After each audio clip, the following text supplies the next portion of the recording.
Para el año 2030, la Organización Mundial de la Salud estima que los problemas de salud mental será la principal causa de discapacidad en el mundo. Y dentro de ese espectro de problemas mentales, uno de los diagnósticos más frecuentes, afirma el estudio, será el trastorno de ansiedad fóbica o fobias específicas. Es decir, en términos más sencillos, los miedos tomarán un rol cada vez más protagónico en el ser humano. Ahora, por supuesto, no es que los miedos no sean ya un problema desde hace algún tiempo. Sin embargo, por alguna razón, cobrarán mayor notoriedad, al menos durante los próximos años. De hecho, ustedes saben que hay algunos organismos internacionales que afirman que, por ejemplo, hay algunos temas que van a marcar la agenda mundial en los próximos años.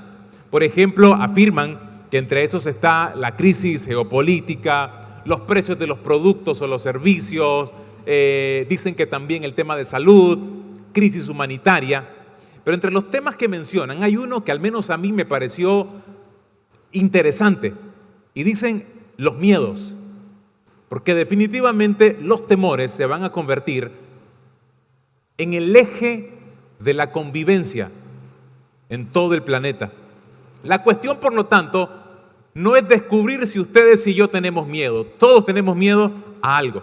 Y en un sentido es natural, es normal, porque el miedo nos ayuda a mantenernos alertas ante algún tipo de peligro. Es normal tener ciertos niveles de miedo. El problema es cuando este miedo nos controla, nos gobierna, nos estorba en el crecimiento, nos estanca para seguir adelante. En fin, cuando el miedo se convierte en un obstáculo para seguir adelante.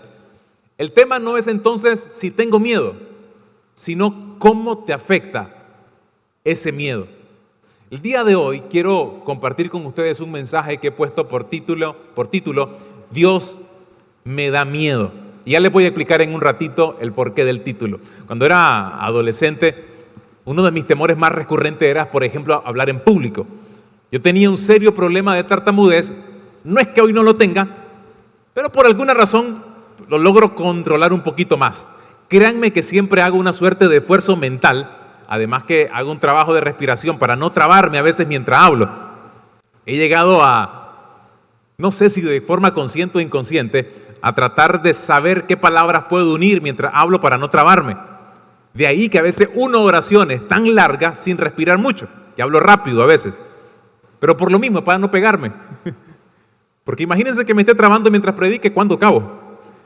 Entonces la idea es que este asunto, al menos en mí, provocó miedo escénico, miedo a hablar, miedo porque iba a ser el ridículo, miedo por lo que la gente iba a pensar. Pero también, como muchos, tuve miedo a la oscuridad.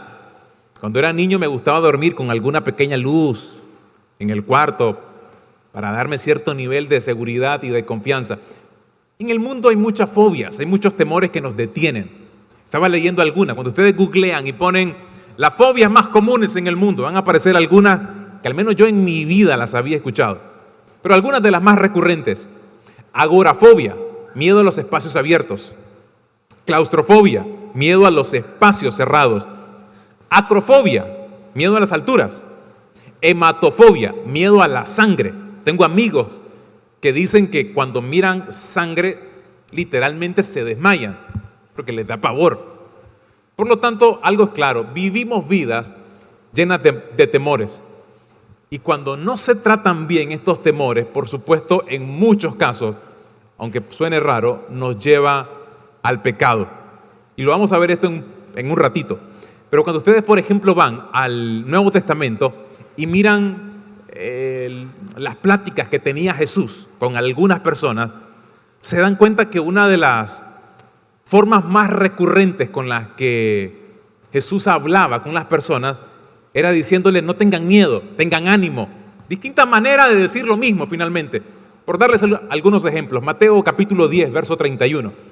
Así que no temáis, más valéis vosotros que muchos pajarillos. Mateo 9:2, ten ánimo, hijo, tus pecados te son perdonados.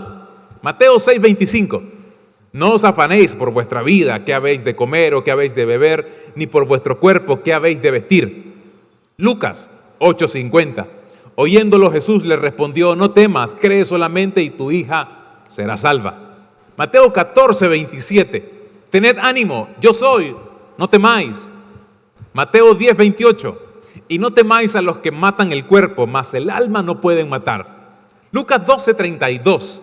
No temáis, manada pequeña, porque a vuestro Padre le ha placido daros el reino. Digo, estos solamente son algunos de los varios que pueden encontrar en la Biblia cuando Jesús le invita a las personas a tener ánimo, a no tener miedo, a no preocuparse. Pero hay un temor particular del que quiero tomarme algunos minutos y que creo que es el miedo de los miedos. El miedo que de alguna manera desencadena también los demás. Y para esto quiero valerme de una historia conocida por la mayoría de ustedes. En el Evangelio de Marcos, en el capítulo 4, se describe un momento cuando Jesús viaja con sus discípulos en una embarcación en el lago y se desata una tempestad. Jesús dormía mientras está aquello horrible. Los discípulos, por supuesto, con el temor de hundirse, despiertan a Jesús y cuestionan la pasividad de Jesús. Noten en el versículo 38. ¿No te importa que nos ahoguemos? Noten que el miedo a veces nos puede llevar a quejarnos y a cuestionar la forma en la que Dios opera o deja de operar. Esa aparente pasividad, esa aparente indiferencia que Dios está mostrando ante algunos problemas que nosotros enfrentamos. Los discípulos, insisto, le dicen: ¿no te importa que nos estamos ahogando? Y por supuesto Jesús se despierta y ustedes saben la historia. Calma los vientos, el viento se enmudece, pero luego sucede algo que a mí me llama mucho la atención. Versículo 41. Entonces temieron con gran temor y se decían el uno al otro: ¿quién es este que aún el viento y el mar le obedecen? Es decir, se asustaron más. Cuando ustedes leen ahí y temieron con gran temor, en el original griego se pudiera traducir algo así como esto: tenían miedo del miedo que tenían. Es decir, esta gente, si tenía miedo por la tormenta, ya se les había pasado, porque ahora había un miedo que definitivamente sí era más feo que el otro. Estaban conociendo al que viajaba con ellos. ¿Saben? Mucha gente le tiene miedo a Dios, y miedo de forma incorrecta, porque hay un temor saludable, por supuesto, con Dios. De hecho, la Biblia nos invita a tener temor al Señor. En Proverbios capítulo 1, verso 7, un pasaje muy conocido, nos enseña que el principio de la sabiduría es el temor del Señor. Pero ese no es un temor de pavor, de ese miedo que a veces tenemos en otras áreas de la vida. Es un temor reverencial, es una suerte de respeto. Es un temor que me conduce a desear una vida que honre a mi Creador. No porque Dios no sea digno de ese miedo. Dios es peligroso también, y lo vamos a ver en un rato. ¿Es peligroso en qué sentido? Peligroso en el sentido de que eso es un Dios, de que es un Dios asombroso, enorme, incomprensible, grande. Peligroso no en el sentido de que me hace daño, sino peligroso en el sentido de que, terrible cosa es caer en manos de un Dios airado. ¿Recuerdan? Peligroso en ese sentido, peligroso dependiendo de la condición en la que yo me encuentre, peligroso de más que por Él, por mí. Pero hay un temor que es bueno tener, por supuesto, el temor que me conduce a vivir como Él quiere, conforme a su voluntad. Pero mucha gente, insisto, tiene miedo a Dios, tal vez por malas enseñanzas. No sé si les pasó a ustedes, pero cuando era un pequeño recuerdo que llovía acompañado con truenos, relámpagos, aquello feo, y decía la abuelita: está enojado papachú, está bien enojado, y cuidadito te portas mal porque si no te castiga el Señor. Ahora, esos son términos muy coloquiales, por supuesto, pero en algunos casos se llega a meter tanto ese tipo de ideas que llegamos a creer definitivamente que Dios es alguien a quien temer. Me porto mal y me castigo, y me castiga. Esa idea de los dioses griegos, de que si cometes un error, está presto y a lo inmediato a castigarte, porque el que la hace, la paga. Y hay un ejemplo que quiero tomarme un tiempo para poder compartirlo, que me lleva a entender el por qué a veces nace este miedo equivocado al Señor. Me refiero al ejemplo de Adán y Eva. En el origen, del ser humano. Recordarán que Adán y Eva toman del fruto que es prohibido y dice en el versículo 7 de Génesis capítulo 3, entonces fueron abiertos los ojos de ambos y conocieron que estaban desnudos. Noten la condición que acontece luego de esta decisión que ellos toman. Se sienten desnudos, vulnerables, inseguros, se miran como no se habían visto nunca. Eso es lo que pasa con Adán y Eva. ¿Cómo llegan a ese punto? ¿Cómo llega uno al punto de tenerle miedo al Señor? ¿Cómo llega? Y quiero que vayamos al inicio de esta historia, Génesis capítulo 3, versículo 1. Dice, la serpiente era más astuta que todos los animales del campo que Dios el Señor había hecho. Así que le preguntó a la mujer, ¿es verdad que Dios les dijo que no comieran de ningún árbol del jardín? Podemos comer del fruto de todos los árboles, respondió la mujer. Pero en cuanto al fruto del árbol que está en medio del jardín, Dios nos ha dicho, no coman de ese árbol, ni lo toquen, de lo contrario, morirán. Y ahora, presten atención a lo que responde la serpiente. Le dijo a la mujer, no es cierto. Miren lo que se está atreviendo a decir. Dios les ha mentido. No es cierto. Dios les mintió. No es cierto. No se van a morir. Dios sabe muy bien que cuando coman de ese árbol se les abrirán los ojos y llegarán a ser como Dios, conocedores del bien y del mal.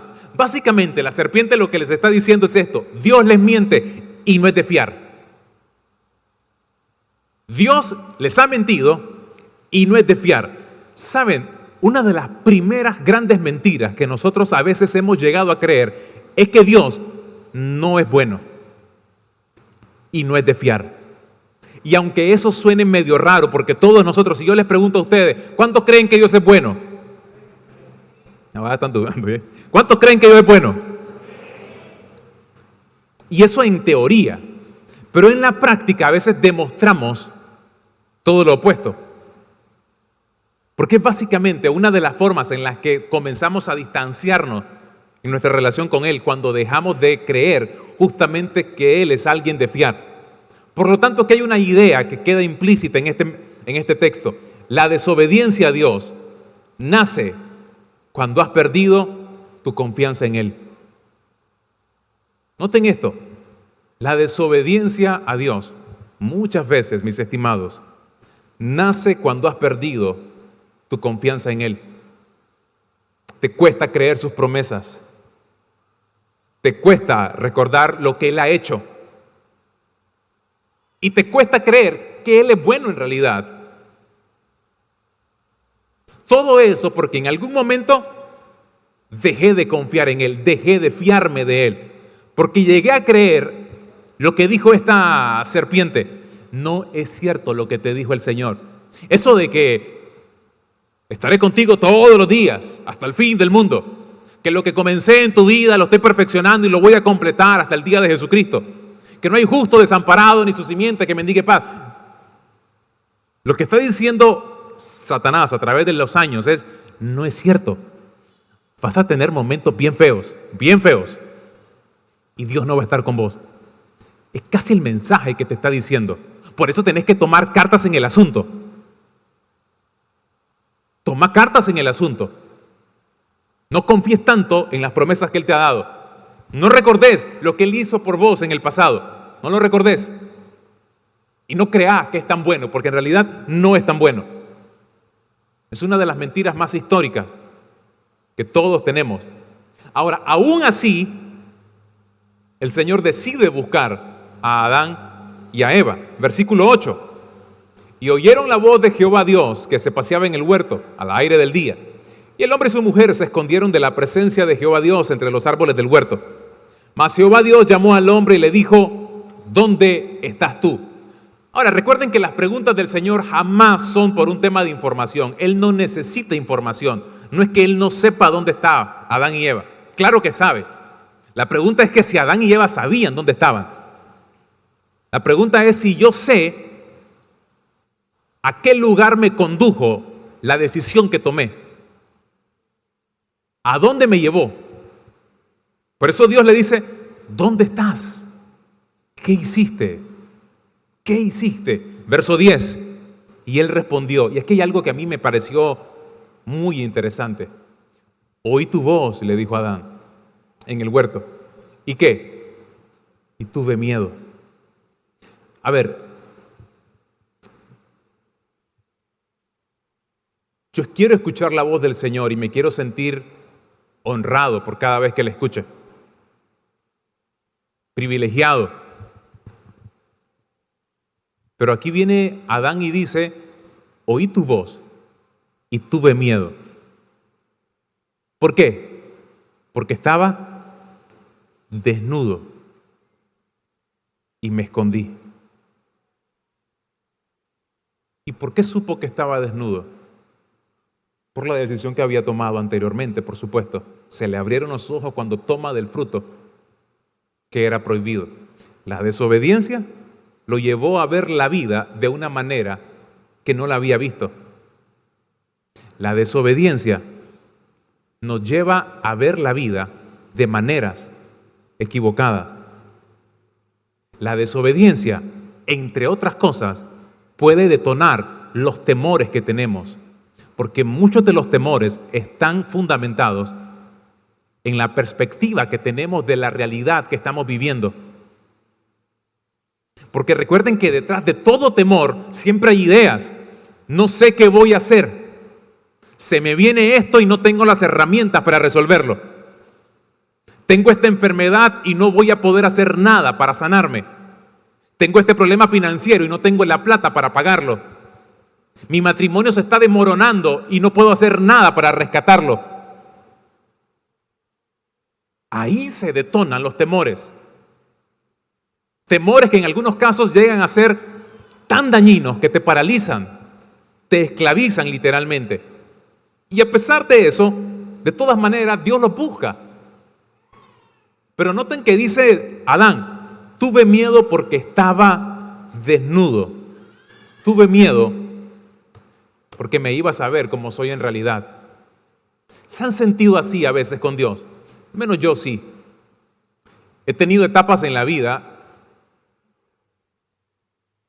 que da miedo presentarse delante del Señor porque me va a ver tal y como soy. Que no tengo tanta fe a veces. Que estoy lleno de pecado. Que me siento miserable. Que me hace falta tanto. Me da miedo comenzar una relación con el Señor y que Él se decepcione por lo que me hace falta a mí. ¿No es acaso a veces las justificaciones que ponen algunas personas para no comprometerse más con el Señor, para no servir? Incluso algunos se detienen de bautizarse justamente por ideas como esas. No me bautizo porque, ¿y si fallo después? Y yo no quiero jugar con Dios así por así. Yo no quiero ser un hipócrita que ande en esta vida cristiana un día sí y otro día no. ¿Y si fallo? Bienvenido a la vida real.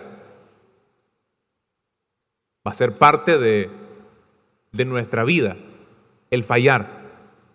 La pregunta, por lo tanto, del millón es, ¿cómo me libro del temor? Porque todos nosotros, insisto, como les dije al comienzo, todos tenemos miedo de algo o de alguien. Todos. La pregunta no es si tienes miedo, la pregunta es, ¿a qué le temes y cuánto te está afectando ese temor?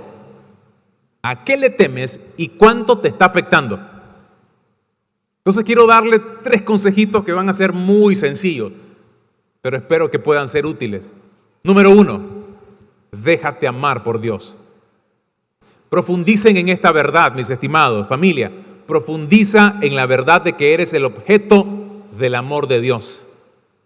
Dios es amor. ¿Y a quién ama?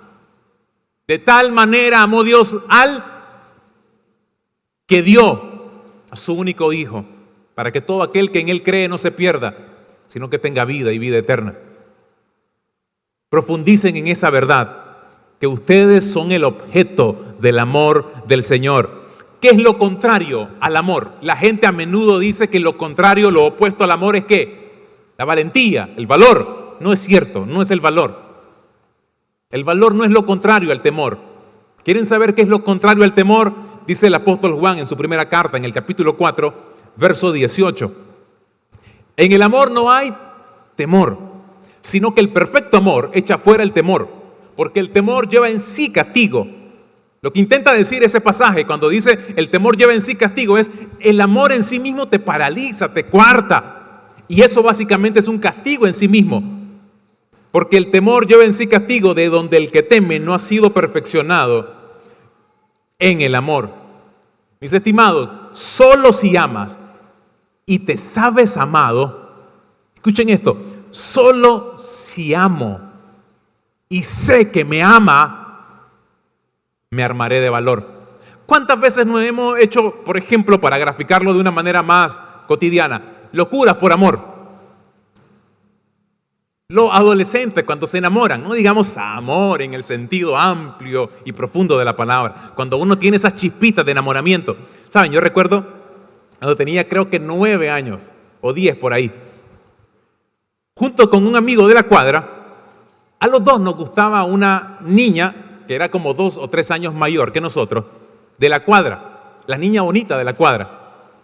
Y entonces recuerdo que como nos gustaba mucho y no nos atrevíamos nunca a acercarnos a decirle nada, pero decidimos en una ocasión, hagamos algo, vamos a darle una serenata. Y nos fuimos a la casa de ella, que quedaba como a unos 50 metros de la casa donde yo vivía. Y entonces recuerdo que los dos nos pusimos frente al portón. El cuarto de ella daba hacia el porche, por lo tanto había una ventana donde ella nos podía ver si acaso nos escuchaba cantar, ¿no? Y comenzamos los dos. Linda mujer, joven junto a mí. Ya estaba de moda aquella canción. Soy para ti. Claro, la chavala sale, se asoma por la ventana y salimos en carrera nosotros. Pero de chiquito uno se da cuenta que uno puede perder los miedos cuando hay una pequeña chispa distinta al temor. ¿Cuánto no más? Cuando recuerdo quién me ama a mí. Cuando recuerdo que si Él me ama, eso significa que Él va a cumplir todo aquello que ha prometido. Recuerdo entonces que definitivamente sus promesas no van a caer. Sus promesas se van a cumplir en mi vida porque entiendo más que nunca que Él me ama. Dice el profeta Jeremías en el capítulo 31, versículo 3, hablando por supuesto de parte de Dios, el profeta. Yo te he amado, pueblo mío, con un amor eterno, con amor inagotable, te acerqué a mí. ¿Quién nos enseñó que Dios no es confiable? ¿Quién nos dijo que el amor de Él era condicional? ¿Quién nos dijo que si me porto bien, Él me va a amar más? Y que si me porto mal, me deja de amar. ¿Quién nos dijo? Lo he compartido muchas veces, pero se lo vuelvo a repetir. Dios te ama tal y como sos, y no por cómo deberías de ser. Pero te ama tanto que no está dispuesto a dejarte igual. Porque su amor te cambia, su amor te transforma. No es permisible, por supuesto, pero es un amor misericordioso. Me ama tal y como soy y no por cómo debería de ser. Pero me ama tanto que ese amor por mí o hacia mí me va a transformar. Por eso el primer consejo es este, mis estimados. Déjense amar por el Señor. Permitan que el Señor les muestre cuánto les ama. Amén. Segundo consejo, déjate amar por los demás. Y este también es complicado para algunos, porque hay gente que siempre vive a la defensiva. ¿Sí o no? Hay gente que pareciera que están programados para rechazar todo tipo de personas que intenten mostrarle cierto nivel de cariño o aprecio. Todos. Hay gente que le tiene miedo al amor. Es más, le tiene miedo a ser amada. Le tienen miedo al amor, le tienen miedo a ser amados. ¿Conocen el síndrome del perro apaleado? ¿Lo han escuchado eso? Hay otros nombres quizás más elegantes, pero ese es como que el más coloquial. El síndrome del perro apaleado. Básicamente se trata de que descubrieron, por supuesto, que en perritos que han sido maltratados por sus amos, cuando llega a acercársele a alguien con el propósito de acariciarle, jugar con él, los perritos resisten y se alejan. Porque está tan acostumbrado a que se le acerquen para golpearlo, que cuando llega alguien para acariciarle, se aleja. Lo mismo sucede con algunas personas. Se acostumbraron tanto las heridas provocadas por alguien, que cuando realmente hay personas que están dispuestas a amarles, se alejan. Y no reduzcamos el término amor únicamente a una relación matrimonial. Me refiero a amor en todo el sentido amplio de la palabra. Relaciones de amistad, relaciones ministeriales, por supuesto el matrimonio, pero toda relación. Y mis estimados, nos tenemos que dar cuenta que es probable que sí hay mucha gente que nos ha querido herir, que nos ha herido y que nos va a querer seguir hiriendo. Pero también es cierto que hay gente que te ama. Y yo no me puedo cerrar a la posibilidad de que hay gente que definitivamente quiere lo mejor para mí. Hay personas que después de un matrimonio fallido, no están dispuestos a creer que la vida definitivamente sí te puede expresar y manifestar el verdadero amor, porque fueron tan apaleados por la vida, tan apaleados por otros, que ya no creen que definitivamente merecen ser amados. Conocí una persona que tenía una dificultad física, una limitación física, y él se casó. Era un muchacho relativamente, no, era muchacho. Él se casa, pero el mismo día de la boda, la esposa se va de la casa. No quería estar con él. Porque en un sentido se entera que lo que había en ella era una suerte de pesar y no amor. Entonces toma distancia. Por supuesto, entra un proceso difícil y al final se separan completamente.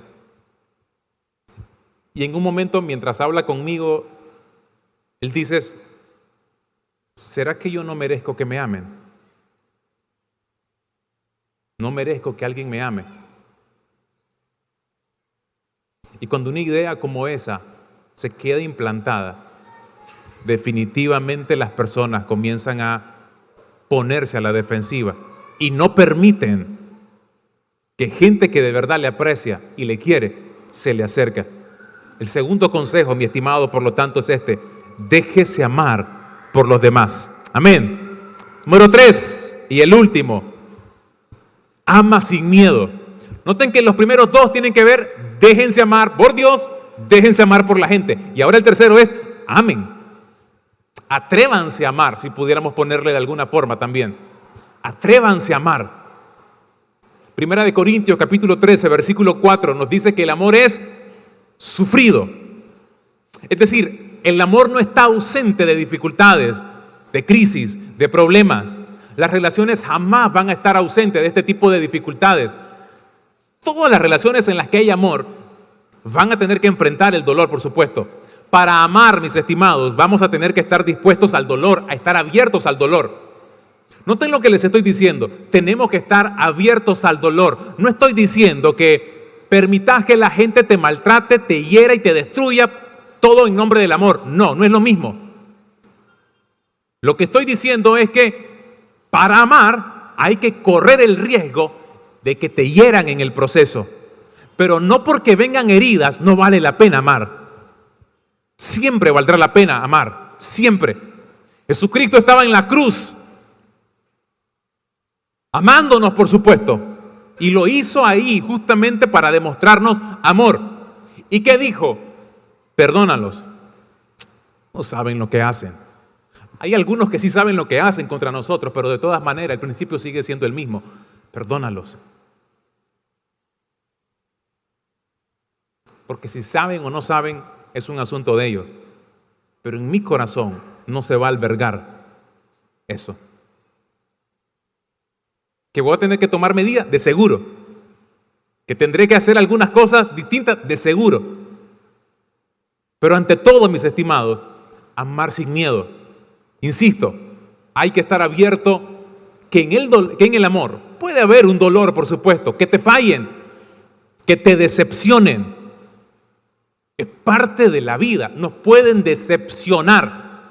Me puede decepcionar un líder espiritual, me puede decepcionar un amigo, una amiga. Claro que me puede decepcionar, sin importar cuánto yo lo he amado, cuánto la he amado, sin importar.